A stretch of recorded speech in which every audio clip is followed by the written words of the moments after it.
Nous allons consacrer la présente vidéo à l'indexation de rangées un peu particulières.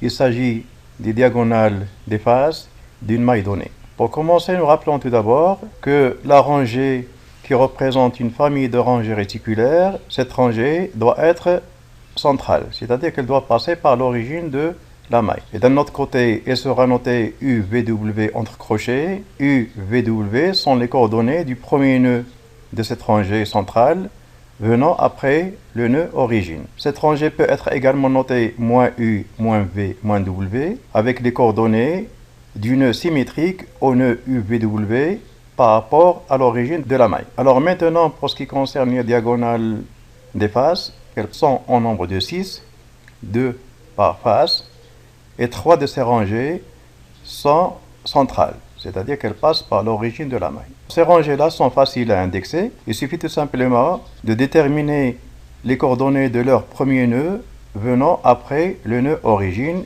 et de mettre ces coordonnées entre crochets sans ponctuation, c'est-à-dire sans mettre ni point ni virgule entre les coordonnées du nœud. Ainsi, par exemple, pour indexer la rangée R1, son premier nœud venant après le nœud origine est obtenu par une translation 1 fois A plus 1 fois B plus 0 fois C. Donc ce premier nœud a comme coordonnées 1, 1, 0. Et de ce fait, la rangée R1 va être notée 1, 1, 0 entre crochets. Comme il peut être noté, comme nous l'avions déjà signalé auparavant, -1, -1, 0. Pour ce qui concerne maintenant la rangée R2, son premier nœud après le nœud origine a comme coordonnées 0, 1, 1, puisqu'il est obtenu à partir du nœud origine par une translation 0A plus 1 fois B plus 1 fois C, et la rangée donc sera notée 0, 1, 1 entre crochets, ou bien 0, -1, -1. Enfin, pour ce qui concerne l'indexation de la rangée R3, son premier nœud a comme coordonnées 1, 0, 1, puisqu'il est obtenu à partir du nœud origine par une translation 1 fois A plus 0 fois B plus 1 fois C, et la rangée R3 sera donc notée 1, 0, 1 entre crochets, ou bien -1, 0, -1. Pour ce qui concerne maintenant les autres rangées, R4, R5 et R6, ces rangées-là ne sont pas centrales. Et pour pouvoir les indexer, il faudrait absolument qu'elles deviennent centrales. Pour y arriver, il suffit tout simplement de prendre l'un des nœuds de ces rangées comme origine d'une nouvelle maille. Ainsi, par exemple, si on veut indexer la rangée R4, il suffit de choisir une maille, de telle sorte, par exemple, que le nœud N4 soit son origine. Cette maille est la maille qu'on peut obtenir par une translation de la maille initiale d'une fois A. Dans ces conditions, N4 par rapport à la maille rouge va avoir comme coordonnées 0, 0, 0.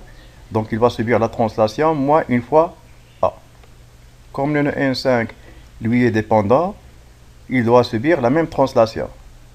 Et par voie de conséquence, ces coordonnées par rapport à la maille rouge vont devenir -1, 1, 0. Et de ce fait, la rangée donc R4 peut être notée -1, 1, 0. Comme il peut être noté également 1, -1, 0. Et pour trouver cette deuxième indexation, il suffit tout simplement de trouver une autre maille de telle sorte que le nœud N5 soit son origine. Cette maille, c'est tout simplement la maille qu'on peut avoir en translatant la maille initiale d'une fois B. Dans ces conditions, c'est le nœud N5 qui devient origine, donc il doit subir la translation moins 1 fois B pour que ses coordonnées deviennent 0, 0, 0. Dans ces conditions, donc, le deuxième nœud de la rangée R4, qui est le nœud N4, donc doit subir la translation moins 1 fois B. Par voie de conséquence, ces coordonnées vont devenir, par rapport à la maille rouge, vont devenir 1, -1, 0. Et la rangée donc serait notée 1, -1, 0. Donc la deuxième possibilité de l'indexation de la rangée R4. Pour ce qui concerne maintenant la rangée R5, on va procéder exactement de la même façon. Pour l'indexer, on va prendre l'un de ces nœuds comme origine d'une maille. Avec la maille rouge que nous avons déjà choisie dans le cas précédent, le nœud N5 qui fait partie de la rangée R5 est déjà l'origine donc de cette maille rouge. Donc anciennement, ces coordonnées c'était 0, 1, 0. Et pour les rendre 0, 0, 0, le nœud doit subir la translation moins 1 fois B. Et dans ces conditions, le nœud N6 doit subir la même translation. Et ces coordonnées vont devenir donc 0, moins 1, 1. Et la rangée R5 sera notée 0, moins 1, 1. La deuxième indexation possible pour cette rangée, c'est 0, 1, moins 1. Et pour l'avoir, il suffit maintenant de placer N6 de coordonnées 0, 0, 1 comme origine d'une nouvelle maille. Cette maille va être la maille obtenue par rapport à la maille initiale avec une translation une fois C. Donc le nœud N6 qui avait comme coordonnée 0, 0, 1 va subir la translation moins une fois C, il va devenir 0, 0, 0. Par voie de conséquence, le nœud N5 qui avait des coordonnées 0, 1, 0 va devenir 0, 1, moins 1. Et la rangée donc R5 peut être également notée 0, 1, moins 1, comme on peut le voir sur cette figure. Pour ce qui concerne maintenant la dernière rangée qui est R6, elle aussi pour l'indexer, il faudrait que l'un de ces nœuds soit origine d'une nouvelle maille. Alors déjà, donc cette rangée passe par le nœud N6 et le nœud N4. Le nœud N6 ici, il est déjà origine de la maille que nous avons considérée dans le cas précédent. Donc il avait suivi la translation 0, 0, moins C pour devenir 0, 0, 0. Donc le nœud N4 doit subir la même translation 0, 0, moins C et ses coordonnées vont donc devenir 1, 0, moins 1. Et par conséquent, la rangée R6 sera notée 1, 0, moins 1. La deuxième indexation possible pour R6 est obtenue en considérant cette fois le nœud N4 comme origine d'une nouvelle maille. Cette maille n'est autre que la première maille que nous avions déjà considérée pour indexer R4.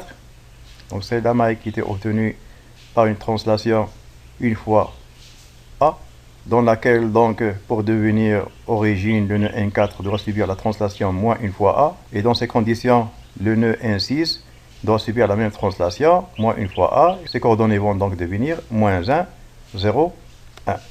Et la rangée sera notée moins 1, 0, 1, comme on peut le voir sur cette figure. Moins 1, 0, 1. Alors enfin, pour mémoriser les indexations des diagonales des phases, il suffit tout simplement de remarquer que la diagonale centrale à la face AB donc se note 1, 1, 0, puisqu'il est orienté suivant A et B. Donc 1, 1, 0. L'autre diagonale qui lui est croisée est obtenue à partir de la première en inversant soit U, soit V. Et on aura donc comme indexation ou bien moins 1, 1, 0, ou bien 1, moins 1, 0. Pour ce qui concerne maintenant la diagonale à la face BC, la diagonale principale donc, qui passe par l'origine du repère, donc la diagonale centrale, aura comme indexation 0, 1, 1, puisqu'il est entre B et C. Et par voie de conséquence, l'autre rangée de la face BC sera obtenue en inversant soit V, soit W. Et dans ce cas, l'indexation possible, ça va être ou bien 0, 1, moins 1, ou bien 0, moins 1, 1. Finalement, pour les diagonales de la face AC, celle qui est centrale sera notée 1, 0, 1. Et l'autre diagonale de la face AC sera obtenue tout simplement en inversant soit U, soit W de la rangée centrale. Et elle sera donc notée soit moins 1, 0, 1, soit 1, 0, moins 1. Donc soit 1, 0, moins 1, soit moins 1, 0, 1. J'espère que la présente vidéo vous a été utile et à la prochaine.